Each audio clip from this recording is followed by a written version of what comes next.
Shalom, shalom, Shabbat shalom, shalom aleichem, shalom lekulam, paz seja com você, paz sejam com todos vocês, a graça e a paz do Messias Yeshua sobre nossas vidas. Estamos aqui nessa semana na Parashá de número 48, Parashá Shoftim, juízes, e alguns traduzem como policiais. Nós já vamos ler a primeira leitura. Hoje eu faço questão de fazer toda a primeira leitura em português com vocês, para explicarmos um pouco hoje sobre o que a Parashá de Juízes nos ensina em relação a leis das cidades de refúgio, as leis de proteção a testemunhas e de proteção a pessoas que cometeram crimes. Até o dia do seu julgamento, essas pessoas tinham para onde ir, que era uma cidade chamada Cidade Refúgio. Só que essa cidade dava direito a algumas pessoas, não todas, a ter uma espécie de proteção sacerdotal pela Torá, até que fosse examinado, investigado a situação e o crime cometido por essa pessoa. Crimes que, segundo o que nós vamos entender aqui na leitura, não propositais, crimes acidentais, inclusive alguns crimes que aconteciam sem pretensão durante o trabalho, durante a atividade agrícola. Vamos ler a primeira leitura e aí nós já vamos comentar com vocês sobre essa parashá maravilhosa. Vamos ler então a primeira leitura, Juízes. Nós vamos ler aqui falando sobre a parashá da semana. Eu quero fazer a primeira leitura, que daí a gente aproveita bastante o assunto. Baruch Hashem. Acompanhe comigo aí. Devarim, Deuteronômio, capítulo 19, verso 1 em diante.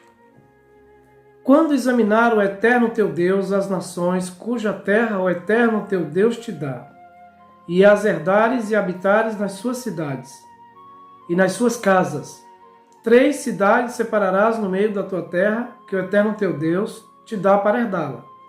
Prepararás o caminho e dividirás em 3 partes a área de tua terra, que te fará herdar o Eterno teu Deus. Isso será para que todo homicida fuja para ali. E este é o caso do homicida que poderá fugir para lá e viver. Aqui agora nós vamos ter uma explicação. Quem é a pessoa que vai poder ir para essa cidade? Aquele que ferir seu companheiro sem saber, e a quem não odiava, e nem de ontem, nem de anteontem. E aquele que for com seu próximo na floresta para cortar lenha, e resvalar a sua mão com o machado que ia cortar a lenha, saltar o ferro do cabo e encontrar o seu próximo, e este morrer, ele fugirá a uma dessas cidades e viverá, para que não suceda que o vingador do sangue persiga o homicida, quando se inflamar o seu coração, e o alcance por ser cumprido o caminho, e o fira de morte, e ele não era merecedor de morte, visto que não odiava, nem de ontem, nem de anteontem. Portanto, eu te ordeno, dizendo, 3 cidades separarás, e quando aumentar o Eterno teu Deus as tuas fronteiras, como jurou a teus pais, e te der toda a terra que te disse que te daria a teus pais, quando guardares todos estes mandamentos que eu te ordeno hoje para cumpri-los, amando ao Eterno teu Deus e andando nos seus caminhos todos os dias, então acrescentarás outras 3. Quer dizer, quando a terra aumentar, quando a herança aumentar, quanto maior for a bênção e a prosperidade, faça mais 3. 3. Para que não seja derramado sangue inocente no meio da tua terra, que o Eterno teu Deus te dá por herança, e não haja sangue sobre ti. E quando o homem, agora olha a outra situação, e quando o homem odiar seu companheiro, armar-lhe cilada, levantar-se contra ele, o ferir de morte, e este morrer, e fugir a uma destas cidades, os anciões da sua cidade enviarão e o tirarão dali, e o entregarão na mão do vingador do sangue e morrerá.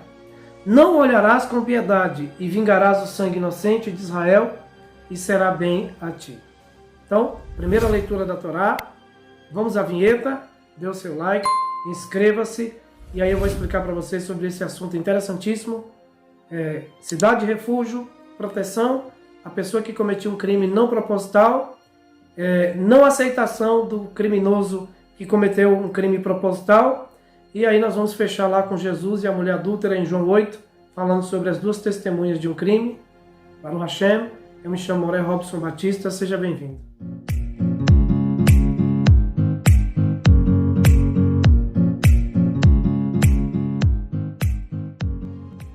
Amém, amém, shalom, shalom. Cidades refúgio. Para que servia as cidades refúgios? E o que nós aprendemos aqui na Parashá de Shoftim, de juízes, de fiscais, de policiais? De repente alguém está no campo trabalhando, só tem 2 pessoas no campo. O rapaz e o seu companheiro, ou alguém trabalhando com alguém que não é nem amigo, eles foram a primeira vez para o campo. Não tem mais ninguém ali presenciando o que vai acontecer ou o que está prestes a acontecer. De repente uma ferramenta se solta, isso acontece, um machado, a Torá fala aqui de um machado se soltar do cabo, e a pessoa que está atrás recebe um golpe imprevisível, inesperado, e a pessoa que está à frente se desespera porque não foi um crime proposital. Isso pode acontecer em diversas situações. Nós estamos dando um exemplo que a Torá traz para nós aqui nessa semana. E aí essa pessoa morre, e agora eu pergunto, para que essa pessoa que matou o outro inocentemente, de certa forma, sem pretensão, explique para a família, para amigos ou para qualquer pessoa que foi um acidente? Até provar. E naquela época, imagine que se hoje a nossa perícia é meio limitada, uma perícia nem sempre consegue de imediato solucionar o caso, às vezes tem que ir para laboratório, fazer exames, análise, impressões digitais, leva anos muitas vezes, e tem casos que até tem que esperar a exumação de um corpo que já está enterrado para você chegar à conclusão de um crime, de um processo criminal. Imagine aquela época, que você não tinha como de cara provar que você é inocente. A sua palavra era tudo que você tinha. E infelizmente até hoje, as pessoas não acreditam de cara na palavra de ninguém, principalmente se for a palavra de um estranho. Então o camarada se viu numa situação angustiante. E aí, claro, entrava a intervenção divina, a sabedoria espiritual dos sacerdotes, entrava a comunicação entre Deus e os homens de Deus naquela época. Esse camarada era direcionado para uma dessas cidades, o sacerdote vivo dava um aval, uma lei, fazia um documento, e ele era proibido de ser tocado naquele camarada, ele ficava ali seguro. Seguro pelas leis da Torá humana e seguro pela proteção divina, até que fosse apurado o caso. E na maioria das vezes, pela misericórdia de Deus, Deus intervia também, falando com Moshe, com Arão, com juízes, com um dos 70 anciões, e aí aquela pessoa era absolvida e chegava à conclusão de que ele era inocente. Isso porque havia esse lugar para ele se refugiar. Se não houvesse, imagine. Então eu acho esplêndido e maravilhoso, e acho incrível estudar a Torá por isso, porque nós vemos a graça de Deus, o perdão de Deus, o amor de Deus revelado o tempo inteiro nas suas leis. Essas leis eram criadas para preservar a vida, para não se cometer injustiça social. Então, fantástico. Eu sei que você está ansioso para saber onde eu quero chegar com isso. Eu já quero ler mais um texto da Torá com você, e agora eu vou fazer uso da Bíblia João Ferreira de Almeida, para a tradução mais conhecida. Olha o que diz aqui em Deuteronômio, capítulo 18, verso 15. Na mesma porção Shoftim, nós temos uma profecia falando, para alguns sobre Elias e para outros é o próprio Jesus que está sendo anunciado aqui. Eu fico com a opção do Messias. Vamos lá. Deuteronômio 15, verso 1. O Senhor teu Deus te despertará um profeta no meio de ti, de teus irmãos, como eu. Quem está dizendo é Moshe Rabbeinu, Moisés. E a ele vocês vão ouvir. O Senhor teu Deus vai levantar um profeta semelhante a mim, Moisés está dizendo. Por isso que eu acredito que é o Messias. E a este profeta vocês vão ouvir. Olha o que diz mais adiante um pouquinho no verso 18 e 19. Eis que lhe suscitarei um profeta do meio de seus irmãos, como tu. E aí aqui Moisés está lembrando que Deus falou para ele. No primeiro verso quem está falando é Moisés diretamente com o povo. E agora Moisés traz à memória que Deus anunciou a ele. Eis que lhe suscitarei um profeta no meio de teus irmãos, como tu, e porei as minhas palavras na sua boca, e ele lhes falará tudo o que eu lhe ordenar. E será que qualquer um que não ouvir as minhas palavras, que ele, esse profeta, falar, em meu nome, fantástico, Jesus o tempo inteiro falava no nome do Pai, falava usando a Torá, e dizia, eu falo o que o Pai me ordenou falar, eu falo porque o Pai me enviou para falar. Então a Torá está dizendo o quê? Que ele vai falar no nome do Eterno, e aquele que não ouvisse o que ele falasse, não desse crédito, Deus ia requerer dessa pessoa. Então, interessante isso, né? Eu não vou perder muito tempo, já eu já vou para João 8, mas eu quero explicar uma coisa para vocês. Existe aqui o conceito de representatividade legal, existe aqui o conceito de unidade, e Yeshua, ele falava respaldado na Torá, e ele trazia novas interpretações da Torá sem alterar o conteúdo primordial, substancial. Isso é muito importante. Quando em Romanos, que eu citei isso já em estudos anteriores, diz que, Romanos, se eu não me engano, 10 em diante, diz que Jesus é o fim da lei, Jesus é a coroa da Torá, Jesus é o anelo da lei, Jesus é o resumo da lei, ou seja, Jesus é a explicação mais clara que a lei pode nos dar. Ele em pessoa fez isso aqui que foi profetizado na Torá por Moisés. Ele traria palavras sábias, bem colocadas, bem calcadas, e palavras com equidade, com coerência, com santidade, e traria a nós luz, para que não nos perdêssemos dentro da legalidade da própria Torá. Então, o espírito da Torá está aqui, revelado em Deuteronômio, revelado aqui nessa profecia, e agora você vai ver onde é que vai entrar o espírito da Torá, ou seja, a verdadeira interpretação bíblica. Olha o que acontece em João 8. Eu te convido para ler comigo. Pegue a sua Bíblia, acompanhe comigo. Olha o que diz em João 8.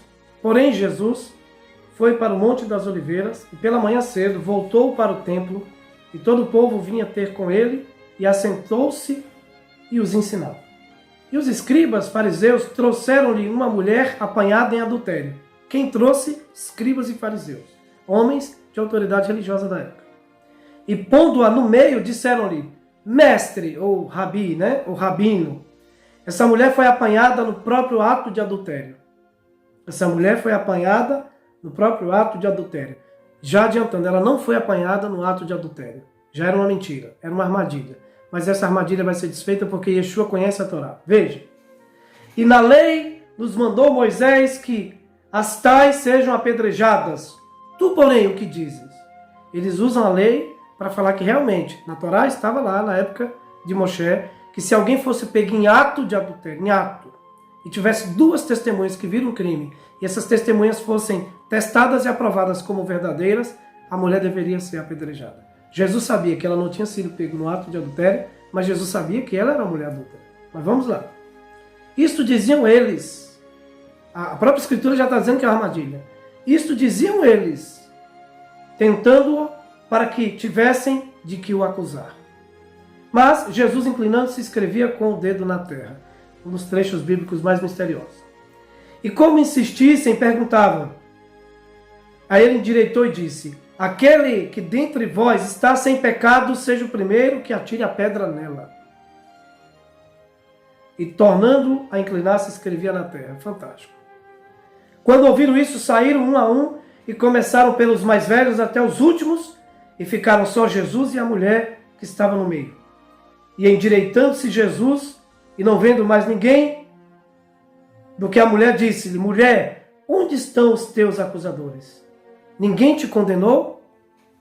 E disse ela: ninguém, Senhor. E disse-lhe: nem eu também te condeno. Vai-te em paz e não peques mais. Jesus sabia que ela era uma mulher adúltera. Ela sabia também do seu pecado. Mas tanto Jesus como a mulher, que ficaram ali um diante do outro, sabiam que se tratava de uma armadilha. Na própria porção que nós estamos essa semana, se você ler com carinho, lá diz o seguinte: que para alguém ser condenado, para alguém ser açoitado, condenado, ou até morto, dependendo do crime que se cometia na época mosaica, essa pessoa tinha que ser julgada. E eu quero acrescentar uma coisa: o Sanedrim chegou a ter 23 juízes. Não era um juiz só. Aqui na época de Moshe eram 70 juízes, 70 anciões. Tá? Em alguns casos, 23. E o mínimo, o quórum mínimo, 10. Até na época rabínica nós aprendemos isso. Bom, a mulher não era culpada de ter sido pega em ato de adultério, mas ela era adúltera. Então aqui ela não foi condenada. E ela também na época de Moisés não seria condenada, até que alguém pudesse provar duas testemunhas que viram. Quando ele diz assim: aonde estão as testemunhas?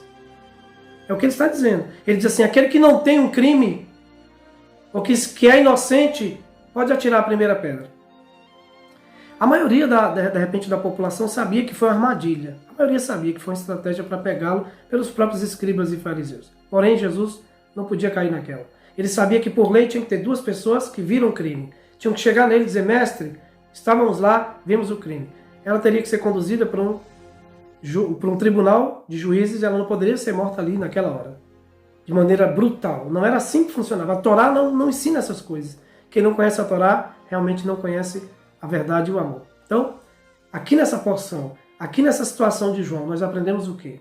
Nós aprendemos que a Bíblia é linda, que a palavra de Deus é perfeita e que ninguém é condenado inocentemente pela Bíblia. Então, falamos da cidade de refúgio, falamos do criminoso e do crime e das duas testemunhas. Eu te pergunto, você já testemunhou falsamente a favor de alguém? Para prejudicar alguém?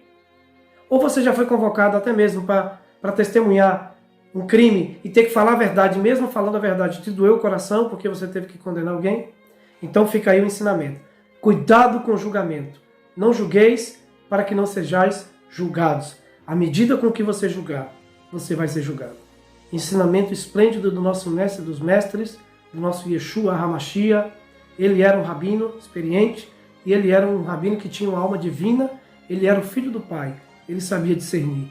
E ele não permitiu que aquela mulher fosse apedrejada e morta. Manteve a sua calma, a sua serenidade, pois era um mestre na lei. Era um mestre no assunto do amor e da justiça de Deus. Fica aí essa reflexão essa semana para nós dessa paraxá maravilhosa. Não julgue o seu próximo. Não condene ninguém sem antes ter provas concretas. E mesmo que tenha provas, deixe a quem compete julgar e sentenciar a pessoa. Baruch Hashem, o Eterno seja contigo. Shalom, shalom.